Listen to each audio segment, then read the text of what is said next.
Hey guys, back again with another video, a car video. They're doing construction in my building, so this is like the only place I can actually do a video lately.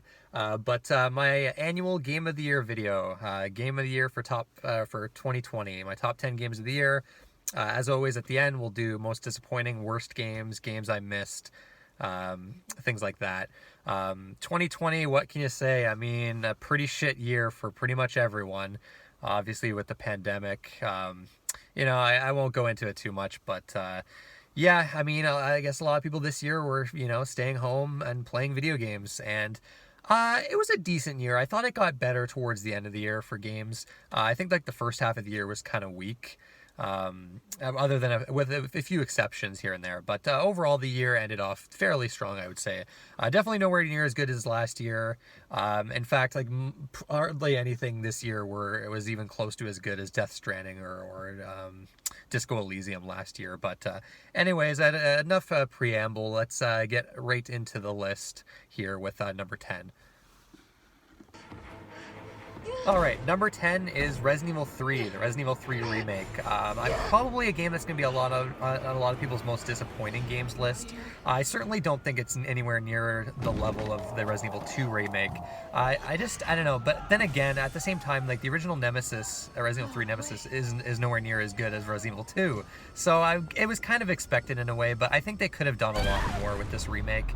But overall, though, when I was looking at the games that came out this year, I really did enjoy my time with Resident Evil 3. I loved doing the speed runs of it, playing it on a higher difficulty.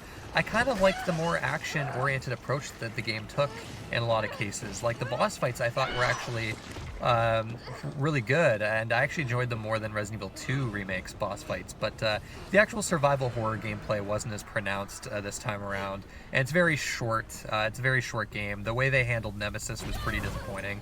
Mostly scripted events, which was definitely lackluster compared to Mr. X and Resident Evil 2. But there's definitely a little bit of disappointment, but overall, though, I just think the core gameplay with Resident Evil 3 Remake is just so good that it ended up cracking my top 10.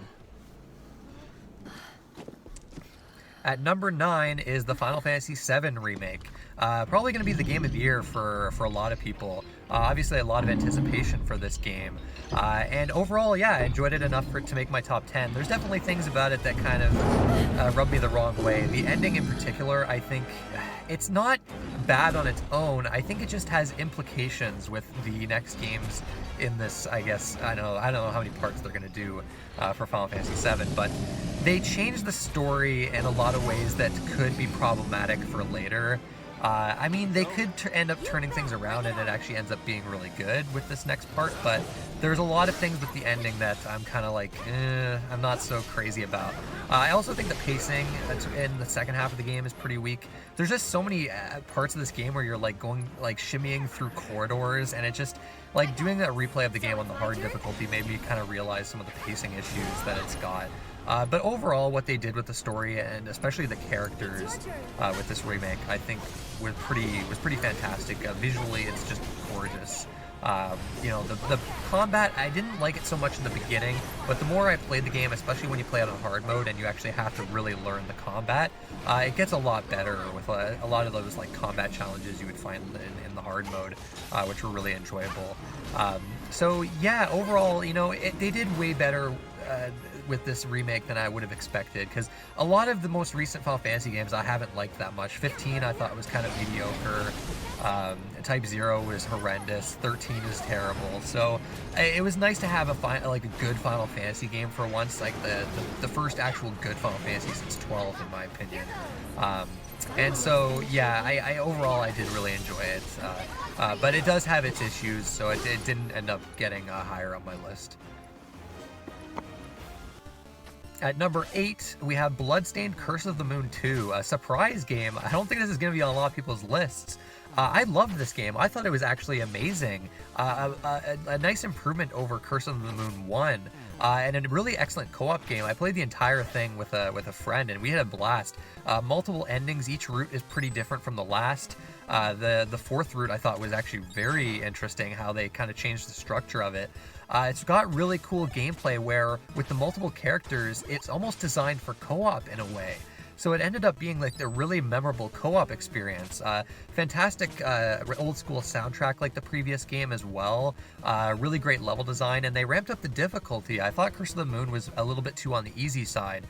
So Curse of the Moon 2, they ramped up the difficulty, and it's a far more healthy challenge without being too frustrating. I didn't think it was ever too frustrating, other than like the true ending for one of the final routes. If it wasn't for co-op, it might be a little tough.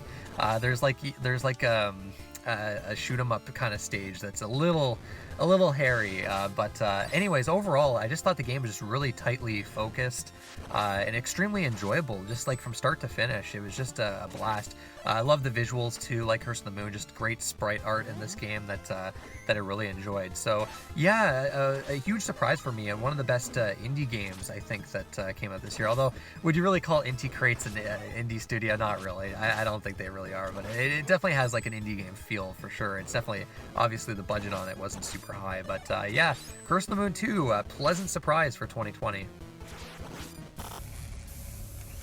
Alright, at number 7, we've got Doom Eternal, an early release for the year, and another game like Resident Evil 3 that I think a lot of people were disappointed by that loved the first Doom. I don't quite agree, though. I think this game's better than Doom 2016. I loved Doom Eternal. I played through it multiple times. Just like the first game, just really frantic, over-the-top action, and just like the flow of the game once you get into it is just exhilarating. And I think the level design this time is the biggest improvement. You have a lot of platforming sections that, I know a lot of people are kind of rag on them, but I actually really enjoyed them. I thought they were really engaging and fairly, like, surprisingly challenging without being too awkward for like a first-person platforming. First-person platforming is something that's usually not done too well, but I was really surprised that Doom Eternal mostly pulls it off. And yeah, it just has that same great gameplay from 2016, but a lot more challenging in a lot of ways. The Marauder enemies get a lot of shit. I like them. I think once you figure out the proper strategy for them, I didn't think they were actually that too bad. And yeah, I don't know. It's just one of those games where it's like, there's not a whole lot to it, but it's just exhilarating. It's an exhilarating first-person shooter. I don't typically play a lot of shooters, and Doom Eternal is to me like how you get me invested. Just like really old school white knuckle action, just like fast and furious shooting where it just, it's very arcadey, it's very old school in a lot of ways, and I really appreciate that about Doom 2016 and Doom Eternal as well. So yeah, I ended up liking it more than 2016, and definitely one of the most enjoyable experiences I've had this year. Alright, and number 6, we've got Crash 4, It's About Time. Another big surprise for me this year. I like the original Crash trilogy. It's not one of my favorite series. I think they're kind of dated in a lot of ways, but I still did enjoy the trilogy when I went through it.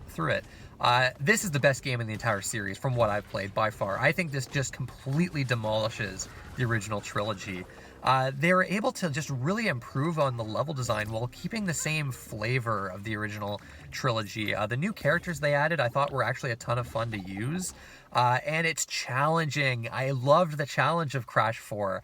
Some of the later levels really tested my skills, and I really appreciate when like a new platformer comes out and it's actually really tough. I grew up on platformers, like 3D, 2D platformers, so I always like a good challenge in them, and this was, yeah, pretty crazy. Just finishing the game too. When you try to 100% the game, then it gets just relentless. I would never attempt that, but just really strong, fun, creative level design and great characters. And man, it looks great too. It's got such a vibrant color scheme, and the environments are really nicely detailed and varied as well.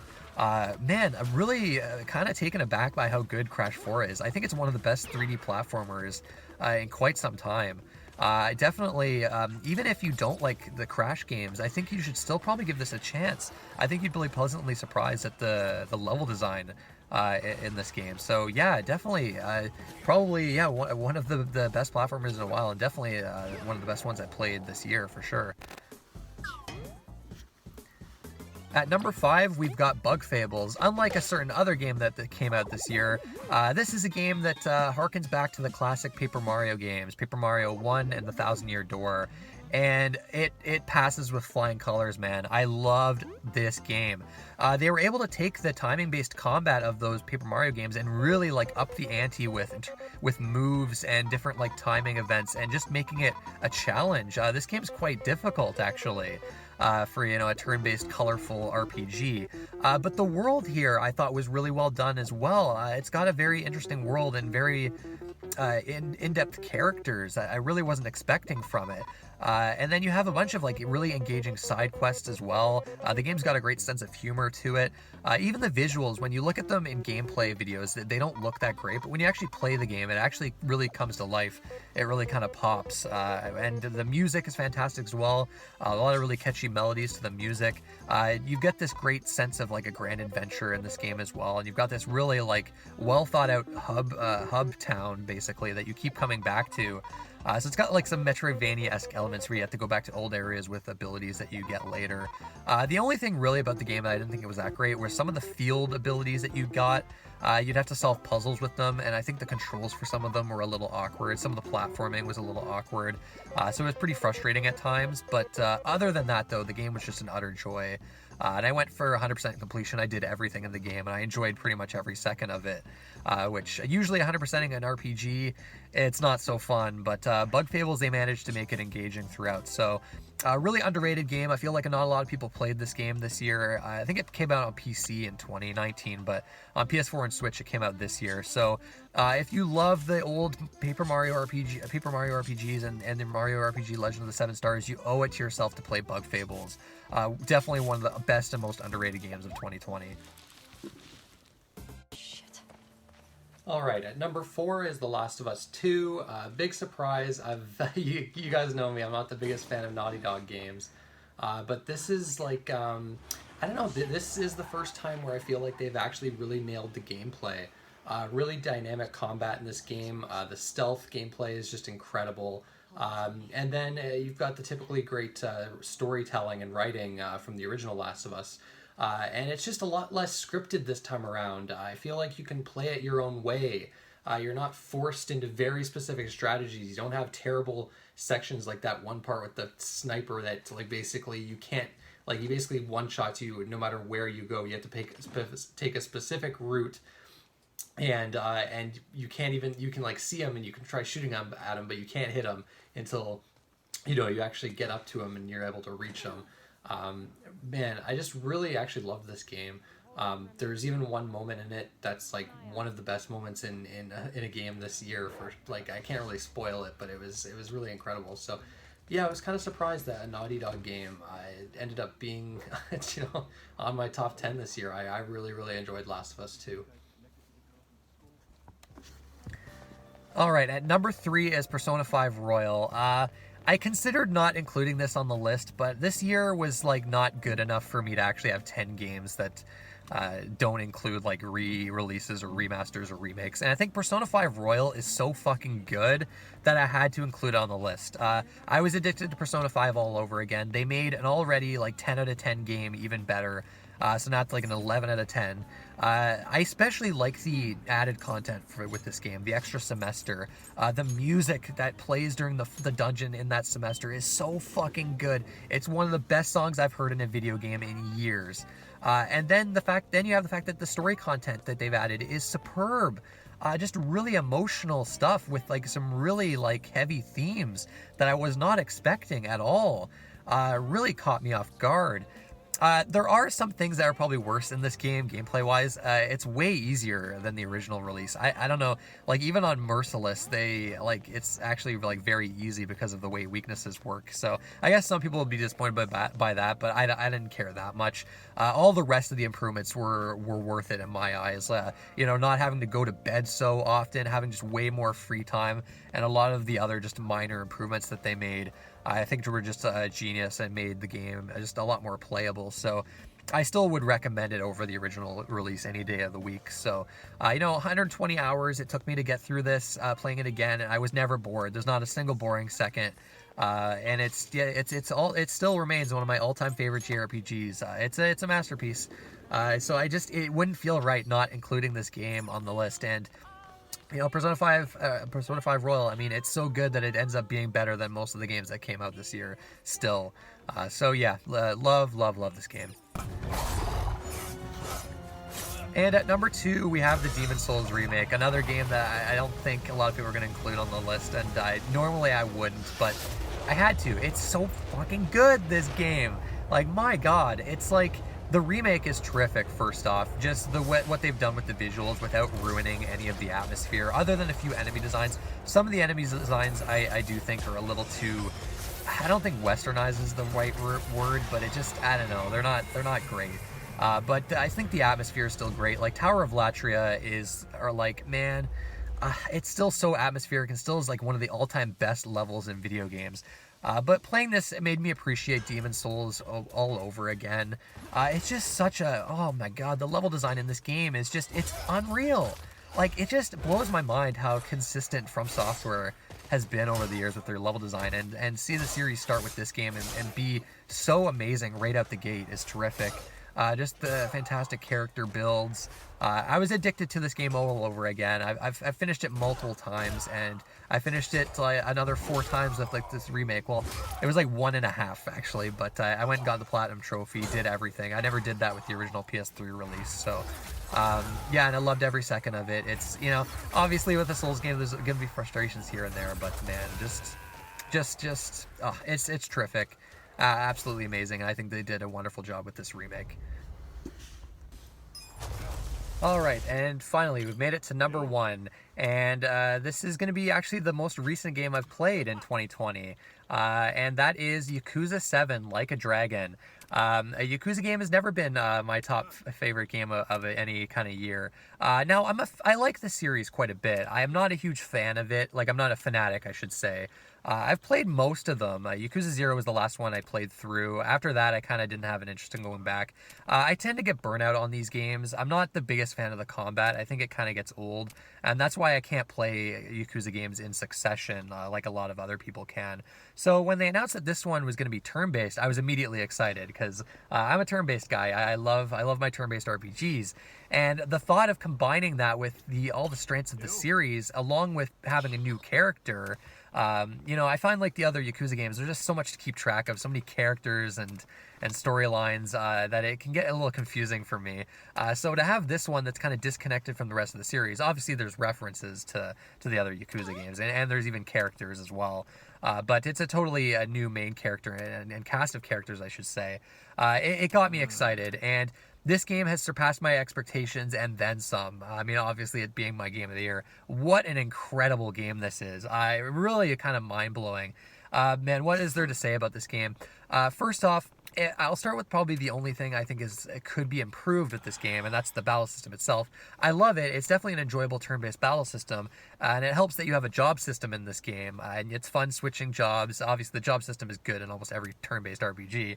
It's one of the all-time greats, but they've got like timing-based attacks in Yakuza Like a Dragon, but I don't think they go far enough with the attacks.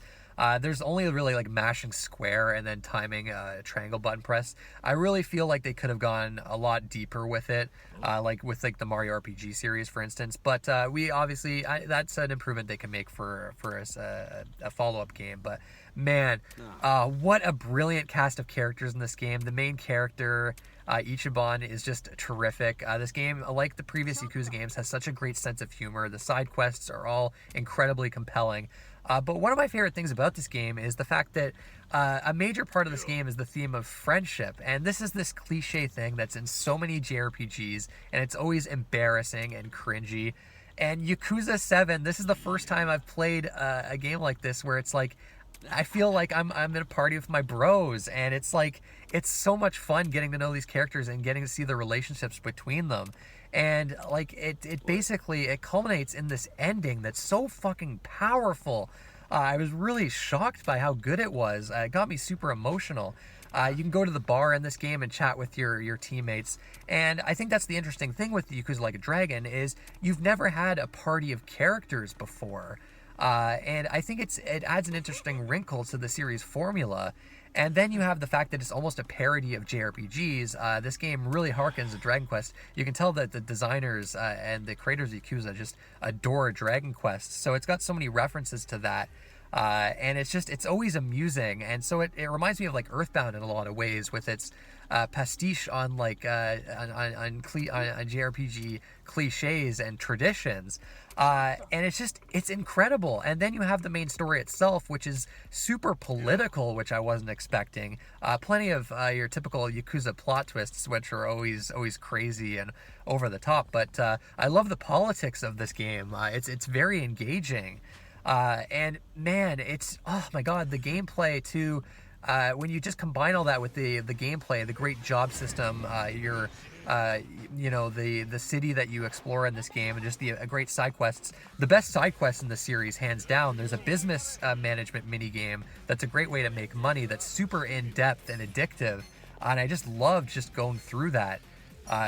There's so much more I could list, but I could go on forever. So yeah, hands down, Yakuza 7, Like a Dragon, my game of the year. Okay, so now we'll start with the honorable mentions for this year. Games that just didn't quite crack the top 10, but I still either enjoyed or thought were decent enough.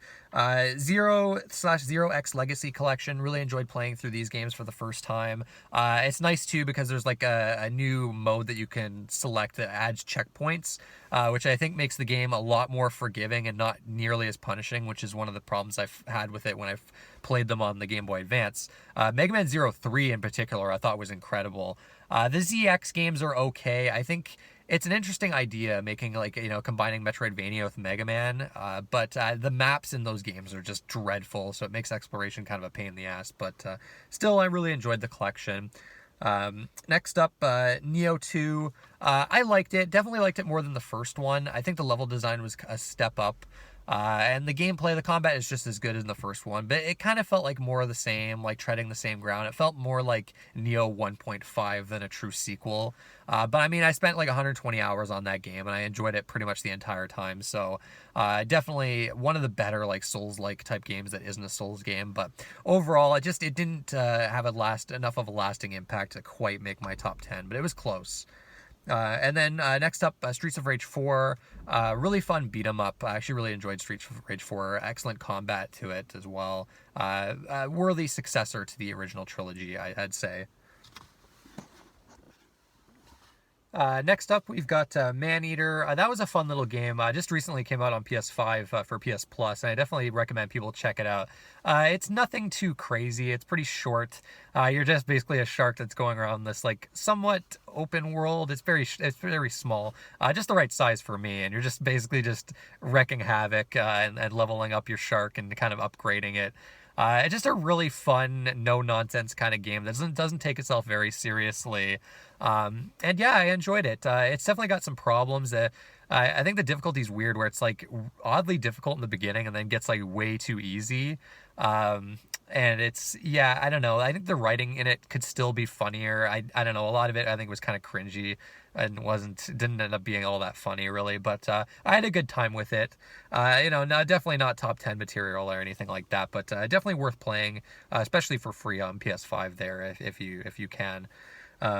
Next up, Battletoads. A weird game. Surprisingly good in a lot of ways, and also kind of disappointing in a lot of ways. The combat is shockingly good in it, but for most of the game, they actually just have you do really obnoxious mini games and like these really terrible side-scrolling platform puzzle sections that just go on forever. It's a very weird game where it's like the original Battletoads. They try for variety's sake, and a lot of it is just not very good. They have this really great combat system it's shockingly great for a beat 'em up and feels really great. And then they only have felt like there was only like 4 levels where you actually fought guys, and the rest of it was like bullshit. So I don't know, like it ended up kind of being a disappointing game for me. I think there's a lot of potential of Battletoads. It could have been so much better than what it ended up being. So It's weird. It's like almost on the disappointing games list and almost on the honorable mentions. But I decided overall, because it was a good co-op experience still at the end of the day, I'm gonna put it on the honorable mentions. But anyways, new Super Lucky's Tale. This came out a long time ago, I think on like Switch, but I think it came out on PS4 and Xbox One this year. Shockingly good. I honestly had a great time with this game. 100%ed it. It's a little on the easy side, but man, it's one of the better 3D platformers I've played. Just tons of imagination, creative level design that was really surprised by. There's a lot of variety to it, and all of it seemed really all of it was good. Like all the levels. Where you had like side-scrolling levels, you had like your open 3D levels, you had like auto-running levels that I thought were actually really fun. Man, what a pleasant surprise, actually. A great game, no matter how old you are, really. It's also, I think, a great game to introduce kids to as like for like a 3D platformer. Man, I'm very impressed by it, honestly. I was kind of blown away about it. It's a perfect length, too. It took me maybe like 12 hours to fully complete it, and that was just perfect for me. I didn't feel bloated in any way. It got fairly challenging towards the end too with some of the later bonus levels too. So yeah, new Super Lucky's Tale. Don't sleep on it. A really good game actually. Don't judge a book by its cover with that one for sure. Super Mario 3D All Stars I played. Only really Mario Sunshine because I'd never played it before. Very weird game. Easily I think the worst 3D Mario, but still actually really good. It's got a shocking lack of polish for a Nintendo game, especially a 3D Mario game. It's an amazing speedrun game. I watched speedruns of it, and it's actually incredible, that moveset in that game, what you can achieve with it from a speedrunning perspective. The levels are weird. Like, some of the levels are really awesome, and then there's, like, really bullshit mini-games thrown in there, and just a lot of stuff that just wastes your time. The way Yoshi is handled in that game is just complete trash. And then you just have, I don't know, a lot of bullshit like getting Yoshi and getting into the one island in the hub town. You have to like stand on these rafts for like fucking 2 minutes. And you can easily miss your jumps when you're jumping from raft to raft. And you just got to wait slowly and slowly until it gets to this island. And then you get in there with Yoshi. And then it's like this brutal raft minigame that controls like shit. And anytime you fail it, or if you go at the pipe at the end, or if you get a game over there, you have to go back and on the rafts just to get to this area again. Oh man, there's a lot of bullshit in Mario Sunshine, but overall I did really enjoy the game still. Enough to make this an honorable mention here. Genshin Impact, didn't play this game too much. I think it's just too much of a time sink for me. It's just not really the type of game I get into. But for a gacha game, it's actually pretty good. It takes a lot of elements from Breath of the Wild. I think that like the way it handles gliding, I think is pretty great. And it's got a pretty vibrant, colorful world. The combat's really cool too, but it's just not the type of game that I could see myself playing. It's the kind of game that when you get into it, you get into it. You play it forever and ever, and it's like, I don't know, it's just not really the type of experience that I really get into so much these days. But definitely a cool game, especially considering it's free. So yeah, Genshin Impact, pretty cool. Dark Pictures Anthology, Little Hope, fun little co-op horror game by the developers of Until Dawn. Nothing too crazy. It was just a fun game to play when I was at a friend's house. We went through it together, kind of passing the control around as you take control of different characters. It's very campy and cheesy like Until Dawn, but I don't think it's quite as good, this game, at least from what I played. Next up is Astro's Playroom, a fun little free game that you get on PS5. I think there's a lot of gimmicky like motion control shit in the game that doesn't work very well, and it's weird. Like, I see this game get a lot of praise. Like, a lot of people are putting it even in their top 10 lists, and like, I don't know, like, it's a fun game, but like, I feel like these people haven't played Astrobot on VR. I mean, a lot of people haven't played it because it's a VR game, but man, like, Astrobot VR is way better than this game. That to the point where I felt a little disappointed by this, because I don't think it's anywhere near as good as far as its actual level design. Like, I feel like Astrobot VR is like takes all the good parts of this and just expands upon everything without a lot of the gimmicky motion control shit. Man, so I mean, overall, it is definitely an enjoyable game, and I got to remember it is a free game, and for a free game, it's great. And anyone that has a PS5 should definitely play it. But I don't know, a lot of people are praising this thing and say it's like the best game, one of the best games of the year. I'm just like, nah. If you played Astrobot VR, it's I don't know, I think it's a little underwhelming, honestly. But anyways. Bug Snacks, another PS5 game that was on PS Plus. Pleasant surprise. I really loved Bug Snacks, actually. It was very close to making my top 10. A really cool game that kind of reminds me of, like, I guess Pokemon Snap, but instead of taking pictures of all the Pokemon, you're capturing them, but you've got like a puzzle element where you got to figure out how exactly to catch all these monsters. Each of them has a different way to catch them, and there's these small environments that you kind of interact with, and you have different tools at your disposal. And then you have like this really weird storyline in the game and really weird characters, and it's surprisingly emotional at times, and there's a lot of like cool themes to this game that I wasn't really expecting. It's got a great sense of humor to it as well. Really unique. I haven't played much like Bug Snacks, actually. And I think it really kind of sold me by the end, and I really, really enjoyed it. I got 100% completion, caught all the Bug Snacks, and had a great time. I think it's definitely worth playing if you have a PS5, and I think it's coming to other consoles later, which would be pretty cool. But let's move on. Fall Guys almost made my top 10, very close. I don't play it anymore. I think a lot of people have dropped off, but I don't typically get into this kind of game, like Battle Royale type games, but Fall Guys I played for a solid month. And I even went back to it after that with friends. Man, they took that Battle Royale concept and made it interesting, where you're not killing people, you're not shooting people. You've got like, it's like an obstacle course type game where you're going through these different obstacle courses with other people, and the first one, the one to make it through all the rounds at the end, wins. And it's just a ton of fun. It's a ton of fun, this game. It's fairly simple. It's nothing too complex, but they've kept adding to it since it came out. And it's a total blast. It's one of those games that, you play with friends, and man, some of the most fun I've had with a game this year is with Fall Guys. Just some of the most hilarious moments in a game this year have come from playing Fall Guys. And it's one of those rare multiplayer games that I played for a very long time and kept coming back to it. So yeah, loved Fall Guys. Okay, and lastly for honorable mentions is Cyberpunk 2077. Almost made my list, but not quite. It's like number 11 or 12. Now, this could be a whole video talking about this game and all the controversy around it. If you're going to play it on original PS4, PS4 Pro, or original Xbox One, don't bother. The game looks to be unplayable on those consoles. Even PS5, it wasn't perfect. I mean, it was a solid 60 FPS, but it crashed like...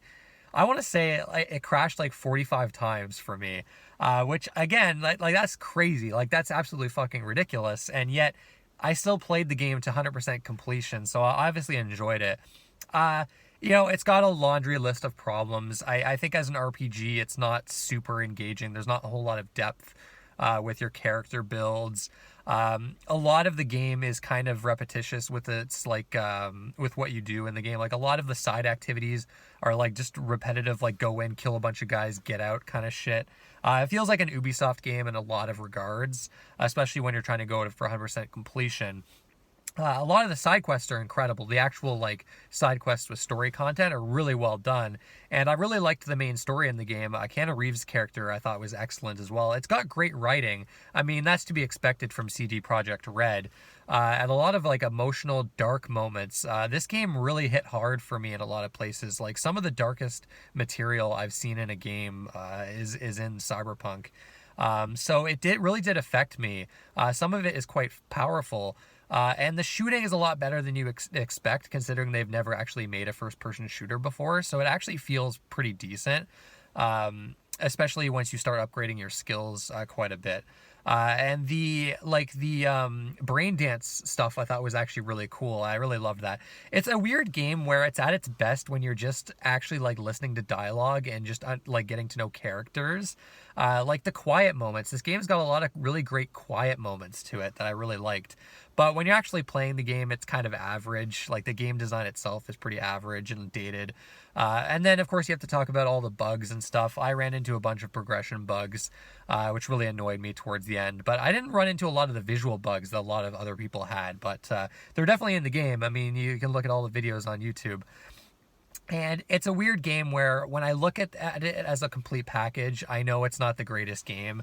It's got incredible highs, but a lot of like incredible lows as well. So ultimately, I didn't feel right including it on the list, especially since a lot of it is kind of disappointing in some way. But I did enjoy the game. I do think it's a solid game, especially if you can play it on a high-end PC or a PS5 or Xbox Series X. I think it's still fine on those consoles, but yeah, based on all the hype going into it and all the promises that they've made for the game, it's a bit of a disappointment, and it's definitely a mess and unplayable on current gen consoles. So it deserves a lot of the hate that it gets, I think. But a lot of it has to do with upper management at the studio, not the actual developers working on the game or the QA testers or anything like that. It's just upper management. Of course, this is like a typical video game thing. Like, like the crunch, obviously, like there was an insane crunch for this game too. So I feel bad for a lot of the developers. I'm sure they wanted to make this game the best they could make it. And of course, you've got management wanting to rush it out the door. And of course, now you get all this giant mess they've kind of created here with the game. But I did enjoy it enough to make my honorable mentions list. It just didn't quite crack the top 10 for me. All right, so that's all the honorable mentions. Now let's move on to the most disappointing and the worst games. And this is where I'll rustle some feathers, I'm sure, like I do every year pretty much, because there's always at least one or two games that come out every year that people praise to high heavens that I end up not liking. And that's the case with this year as well for 2020.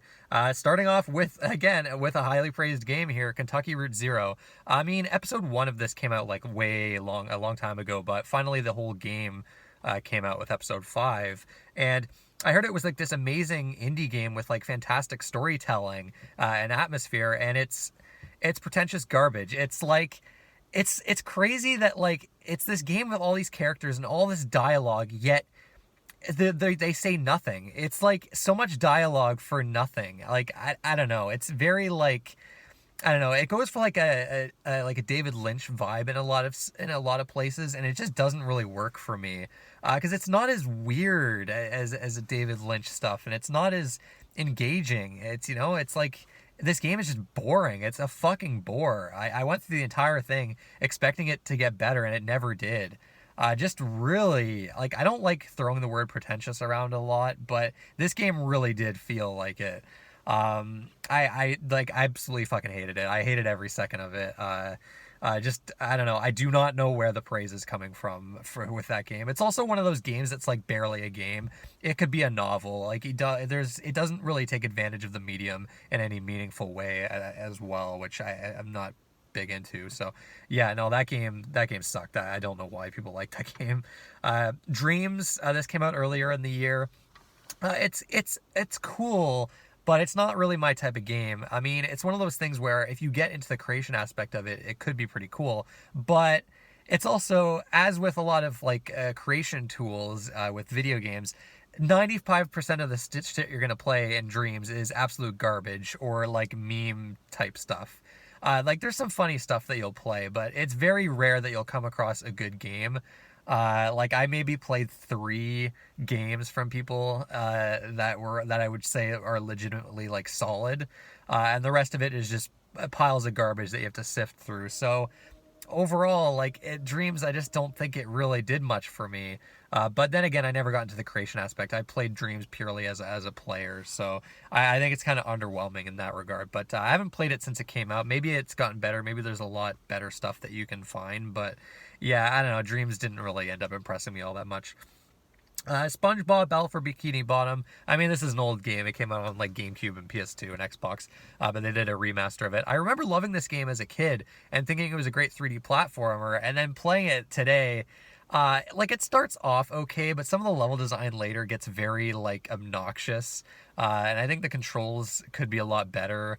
It just feels very messy and sloppy, especially towards the end of the game. I don't know. At first I had fun with it, but the more I played it, the less I liked it. I mean, it's good for a licensed game. I mean, most licensed games, especially at the time when it came out in 2004, I think, most licensed games were garbage. So to have like a decent Mario 64 clone that was licensed was a novel, I guess, at the time. But I don't think it holds up particularly well. But at the same time, I didn't exactly hate the game. That's kind of one of the more disappointing games, I guess, that came out this year.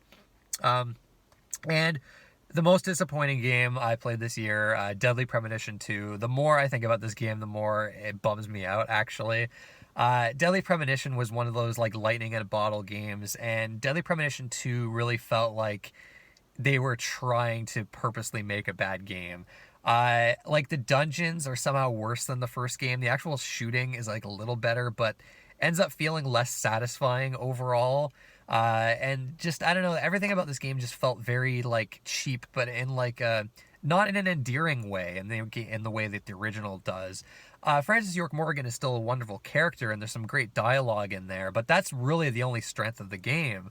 You have this open world where you're going by on skateboard, and it's rubbish because the frame rate is just abysmal. They fixed it a little bit since I played it, but from what I've seen, it still runs like absolute trash. I mean, a part of that is probably because it's on the Switch, and a lot of people just don't really know how to a lot of developers, I feel, don't really know how to optimize for the Switch.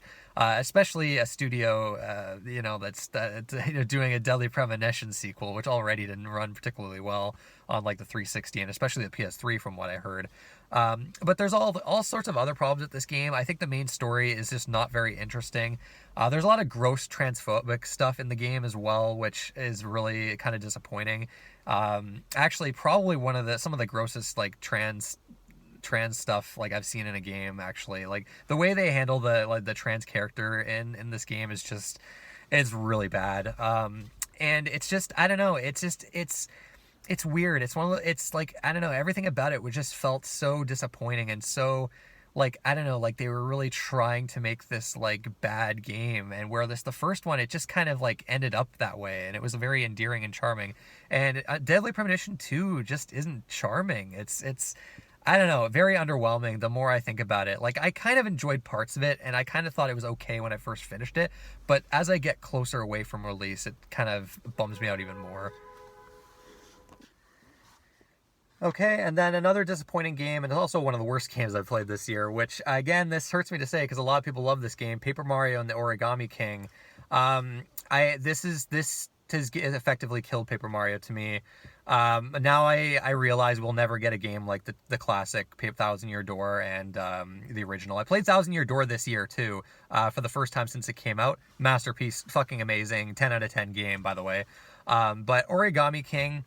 it's still got pointless battles, but, from the previous games. But this time around, it's more of like a puzzle-based battle system, and I hated it. I could not get into it.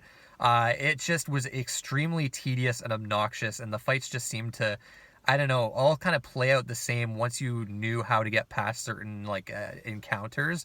And then I got, like, to the first boss, and it was, like, one of the most aggravating things I've seen in a video game in a very long time. Just like complete trial and error, and it took forever to take this thing down. And then I found out the rest of the bosses are play out in pretty a similar way, and as soon as I found that out, I was like, you know what, no, I can't play any more of this, so I immediately returned it.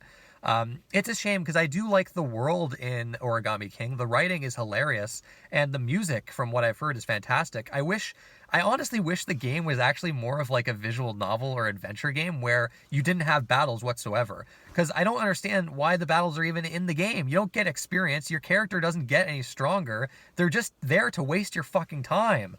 I don't know, man. I don't understand these Paper Mario games, these recent Paper Mario games. They don't make sense to me. I honestly don't understand the design principles with these games, like what they're going for.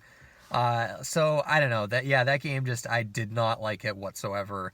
And I guess Paper Mario's done, so at least we have stuff like Bug Fables, I suppose. But that game was extremely disappointing, and I also just flat out hated it. So Yeah, but people seem to love it. I don't know. I don't know. Maybe it's just one of those things where the combat just doesn't really gel with me. But maybe if there was actually RPG elements to it, you're actually like incentivized to battle things. But no, most of the game you just want to run away from enemies because that's the most efficient way to get through the game. Asinine, just asinine game design. But anyways, let's move on. Moon RPG Remix Adventure. This was a game that originally came out on the PS1. It never got translated till now. A cool game that I just really couldn't get into. It's kind of like a simulation game where it's got like a day-night cycle and like a time limit essentially. So it's almost kind of reminds me of Majora's Mask in a way. But the structure of the game just really didn't do much for me. But it's a very unique, charming game, and still nothing quite like it. So I definitely respect it. It just unfortunately was something I couldn't really get into, sadly. Moving on, Tony Hawk 1 and 2, a lot of people really loved these remasters. I love Tony Hawk 4 and Underground. I love those games back in the day. Tony Hawk 1 and 2 I never played. I couldn't really get into these because of the time limit for the levels. You have 2 minutes to basically like complete all these goals, and it just was a little too rigid for me. I don't know. You really have to like play these maps and really memorize them, and a lot of people did back in the day, and I think a lot of people ended up enjoying the game because of that. It was like a nostalgic thing for them, and they liked the structure. They got used to it when they were like younger. But me, I don't know. I prefer the more open approach of Tony Hawk 4 and Underground, where you can explore these maps and do goals at your own pace. But that's a me thing. I don't fault the game for that. So I ended up kind of trading that game in. I didn't even really finish it. Not really my cup of tea, really. Okay, this is probably the big one. This game, man, I have to be like the only person that I know that didn't like the game that much. Everyone is raving about this game. Everyone that plays it says it's a masterpiece and a must play. People I know that don't even play these types of games loved it. And I feel like I'm in like, I don't know, like I'm like in an alternate reality or something, but 13 Sentinels Aegis Rim. I know I'm going to get a lot of hate for this one. I didn't exactly hate this game. I think this is more disappointing than like a bad game, but I really I don't understand what people see in it really. It just felt like a lot of like typical sci-fi cliches to me, and the characters are okay, but like the main story I just didn't find engaging or interesting. In fact, I thought it was a boring game. Like I think throughout most of it I was just kind of bored. I don't know, it just didn't really hook me. And I think a lot of it might have to do with the fact that this is a time travel storyline. I mean, there's a lot more to it than that, but I never really have gotten into time travel storylines. They've never done much for me. It's very rare that I get into them. So it reminded me of like maybe Steins Gate in that sense. And it's a visual novel, so you're mostly going through dialogue, and the actual combat in this game feels like an afterthought to me. I don't think the battles are that fun. They're like super easy. And just don't have much flair to them. They're kind of like, I don't know. I didn't think they were that interesting, to be honest. I think they could have done better on those as well.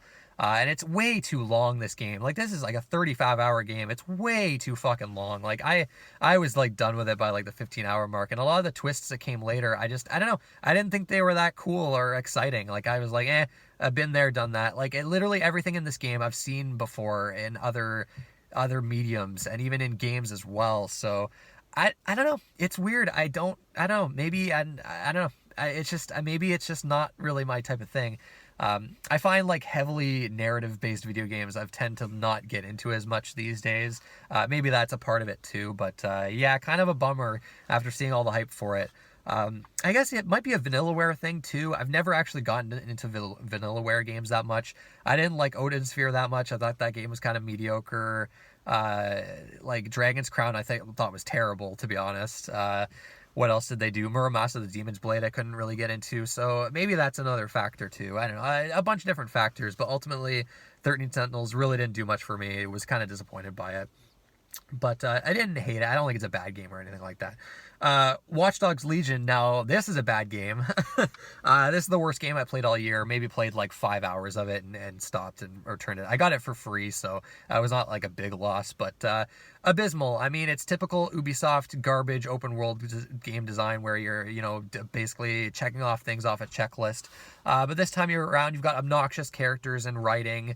You've got a very kind of boring London setting that's just filled with like uninteresting things to do. The main gimmick where you can basically recruit a bunch of people to your team, and they all kind of play out. They're supposed to play differently each character, but really they all felt the same to me and don't have like each character. There's no character to them. They're just like they feel like you're playing as NPCs in this game.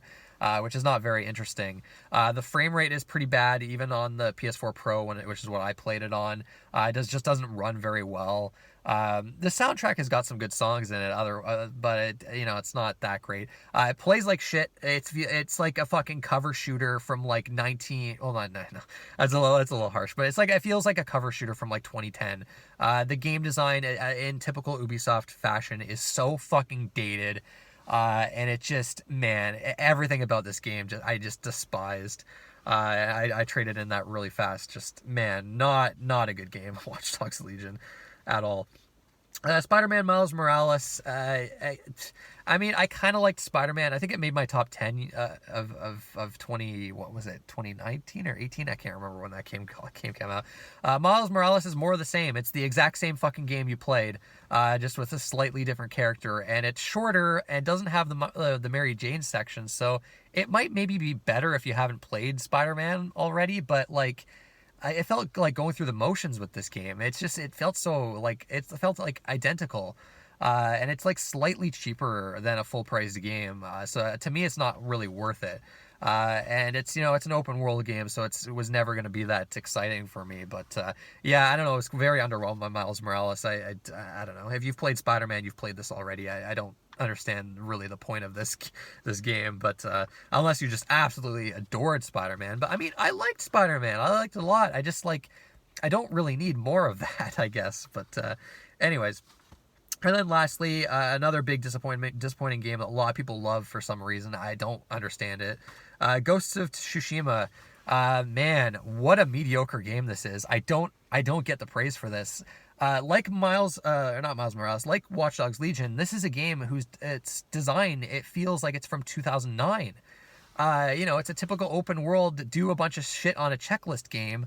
Not very engaging story and characters in this. Like, I think they could have done a lot better with this. Being inspired by Kurosawa movies. They could have done a much better job. And ultimately, it's just very bland. This game. It's beautiful. The world is beautiful here. I mean, it's a great looking game, but the actual like gameplay to it, like the combat lacks depth. It's there's really not much to it. I think the standoff thing is kind of cool. Like, that's one cool part of the gameplay. Really repetitive side missions and story content. A lot of instant fail stealth sections. You're this badass samurai, but no, you get caught and you immediately fail and have to do it all over again. Bullshit. Don't know why it's still in games. And the Ghost of Tsushima, it loves this shit. It's all over the place. It's bloated. Just tons of tedious content that repeats itself. I don't get it. I don't understand what people see in this game. Like, I don't know. It feels so old, and it's just, I don't know. It didn't do much for me. It just doesn't work for me on a lot of levels. I finished it, and I can barely remember anything that happened in this fucking game. But I know lots of people love it and say it's one of the best games of the year. So what do I know? But anyways, that's my most disappointing worst games list. So move on to the last part. Games I missed, the games I would have liked to have played that I just unfortunately didn't have time for in 2020. All right, and finally, games I've missed. Ori and the Will of the Wisps came out on Xbox One. I don't have an Xbox One. My PC wasn't good enough to play it, actually. I had to get a Steam refund. It did come out on Switch later in the year, though, and I think that's where I'm going to probably play it, but I just didn't have enough time to really get around to it. Heard great things about it. I'm sure that game would have a chance of making my top 10 just because I loved the first Ori so much. That game was incredible. I really loved that one, so I'm sure I would really like the sequel. Animal Crossing New Horizons is a game that's going to be on a lot of people's lists. I'm just not an Animal Crossing fan, so I didn't end up picking it up. And the fact that a lot of your tools break in that game, it really rubs me the wrong way. I think that would really drive me insane if I was to play that game. But I had my fill of Animal Crossing on the GameCube. I loved it when I was a kid, Well, I guess I wasn't really a kid. I think it was like 14 or 15 when I played that game. But one of the few games where my entire family was obsessed with it. Me, my brother, and my sister all adored that game. Put in probably like 200 hours into it, but I feel like I had my time with Animal Crossing. It's not doesn't really do it for me in the same way it did when I was younger. So I just not really had an interest in the series ever since, and this new one, I don't think there's enough to really want to make me want to come back to it. But definitely a cool series. I definitely respect it and admire it. I definitely don't ever really anything against it per se. Half-Life Alyx, I'm sure is an amazing game, but I'm never gonna play it. I'm never gonna play thousands of dollars for a PC VR headset. I mean, if it comes to PSVR at some point, although I don't know, I think Sony's like kind of abandoned that, so I don't think that would ever happen. So yeah, Half-Life Alyx, probably an awesome game. I'll never get to play it. Trials of Mana, I've heard is pretty good. It looks okay. I don't know. I sort of want to play it, kind of not want to play it. I don't know. If it's cheap, if it's like 10 or 20 bucks at some point, I'll pick it up and give it a shot, but not like super enthused to play that. Xenoblade Definitive. I played Xenoblade 1, or finished it for the first time, I think, I don't know, it was a couple years back, but they announced well, it's not really a remake, I don't know, well, it's not a remake, remaster, hard to say, but this Definitive Edition, they announced it like a few months after I finished the first game on the Wii, so I was like, fuck. So I didn't end up playing this Switch version, but I'm sure it's great, and it's probably the ideal way to play that game, which, it's an amazing game, the best game in the trilogy, I'd say. Crosscode, this is a game I wanted to play, but after looking at reviews of it, the less interested I became. It's definitely way too puzzle focused for me. A lot of those late game dungeons look like a complete pain in the ass. And yeah, I don't know, the whole MMO styling of it doesn't really do much for me either, the more I looked into it. So I heard great things about that game, but the more I think about it, I don't think I would really like it, so I just didn't end up bothering with it. Carrion, that's a cool little Metroidvania game. I think it's for Xbox One, PC. It's not on PS4. I want to say it might be on Switch too. I could be wrong about that, but looks cool where you're playing a monster where you have to like kind of kill all the humans aboard this. Is it a ship? I can't remember it. So like I'm pretty sure it's a ship. But cool concept. Definitely want to play it at some point. Just didn't have the time for it. Mortal Shell, a Souls-like type game that I heard good things about. I've really struggled to get into Souls-likes, though, that aren't the Souls series, so I don't know if I'll actually end up liking this game, but I do want to get a physical copy of it at some point. So, yeah, I definitely do still want to play it. I've heard good things from people that I trust about Souls-type games. Spelunky 2, I don't think I'd get into it. I never finished the first Spelunky, but I really do like Spelunky. It's a fun game, so I definitely want to play the second one at some point, but I don't get obsessed with I'm not obsessed with Spelunky like a lot of people are, mainly because I'm just too terrible at it. I just can never make any progress in that damn game. Hades, this is probably the big one. I really want to play Hades, but I want it on PS4 or PS5. I'd rather play it on there than the Switch or PC. So I'm kind of holding out. I'm sure they will release it on those consoles eventually, so I can wait. I'm not like, burst. I don't like want to play it like super bad or anything, but yeah, that's going to be the game of the year for a lot of people. Hopefully this is the roguelike that gets me, like, I actually end up enjoying. I think the narrative focus for that, the fact that every run you're getting more story and more development with the characters, I think is intriguing, and that might be enough to keep me going and actually get to finish the game. I don't think I've actually finished a roguelike, actually, the more I think about it. I don't think I've finished a single one. I don't have like the commitment to keep doing runs. I just tend to get bored before I end up finishing any of them, but maybe Hades will be the one to do it for me. Pikmin 3 Deluxe, I didn't pick it up on Switch, but I have it on Wii U. I'm going to play it at some point. I've never played a Pikmin game. One of these days I need to, start playing the Pikmin games. Unfortunately, I think the first and second games on GameCube are getting really expensive now, and they've been expensive for a while. And even the Wii ones with the Wii motion controls are starting to get expensive now. So it's getting a little harder to find access to play those original two Pikmin games. So I figure I might as well just play Pikmin 3 instead because I have that game. But yeah, I missed it on the Switch. Sakuna of Rice and Ruin, heard good things about. It looks like a Vanillaware style game, but with some farming elements, which I've never been big into, but I've heard such good things about the game that I figure I'll play it at some point, especially when it's on sale, but I did miss out on that. Kingdom Hearts Melody of Memory, I think that's what it's called. Rhythm game with Kingdom Hearts music. I mean, it's probably good. I love Kingdom Hearts music, even though I'm not like crazy about the series itself. But it definitely is something I want to play at some point. I'll wait till it goes on sale again. It wasn't something that I needed to get day one. Exactly. And then finally, Immortals Phoenix Rising. It's an Ubisoft game, so I'm expecting to hate it, but it does look a little bit more interesting than their usual fare. I mean, it takes a lot of elements from Breath of the Wild, which if you're going to steal from a game, you might as well steal from Breath of the Wild, right? So I don't know. I do want to play it. I just worry that it's going to be one of those games where it's like Breath of the Wild, but worse in every single way. And then I'm just going to be like, why play this when I can just play Breath of the Wild again, right?